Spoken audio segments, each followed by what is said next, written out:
Chinese દોરી પર તો આપણે ત્યાં વર્ષોથી પ્રતિબંધ છે, પણ આ વખતે ગુજરાત હાઈકોર્ટે જે કાચ પાયેલી દોરી હોય તેને લઈને પણ પ્રતિબંધ મૂકી દીધો છે, જે અંગે ગુજરાત હાઈકોર્ટમાં સુનાવણી થઈ, જેમાં હાઈકોર્ટ સમક્ષ સરકારે સોગંદનામું રજૂ કર્યું છે અને 4 દિવસમાં કાર્યવાહી જે કરવામાં આવી તેનો રિપોર્ટ કોર્ટ સમક્ષ મુકાયો છે, જેમાં 9 જાન્યુઆરીથી 12 જાન્યુઆરી સુધીમાં 609 એફઆઈઆર નોંધવામાં આવી છે અને આ સાથે જ 612 લોકો સામે અટકાયતી પગલાં પણ લેવામાં આવ્યા છે. રાજ્ય સરકારે સૂચન અને જાહેરાતો સુધારવાની કામગીરી શુક્રવારના રોજ પૂર્ણ કરી હતી,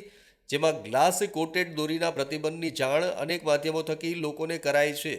જોકે હાઈકોર્ટે આ પ્રશ્નને કાયમી પ્રશ્ન ગણાવી દીધો છે અને પ્રતિબંધિત દોરીની અરજી છેલ્લી ઘડીએ સાંભળવામાં આવે તેમાં કોન્ક્રીટ પ્લાનને લઈને અમલીકરણ કરવામાં આવે તેવું પણ કોર્ટે નોંધ્યું છે અને આ સાથે કોર્ટે નોંધ્યું છે કે આ પ્રતિબંધિત દોરીની સુનાવણી સપ્ટેમ્બર મહિનામાં થઈ જવી જોઈએ. તેનાથી પ્રતિબંધિત દોરી પર યોગ્ય અમલીકરણ થઈ શકે. આમ આગામી 3 દિવસ સુધી આ જ પ્રકારની પ્રતિબંધિત દોરી પર અમલવારી ચાલુ રહેશે.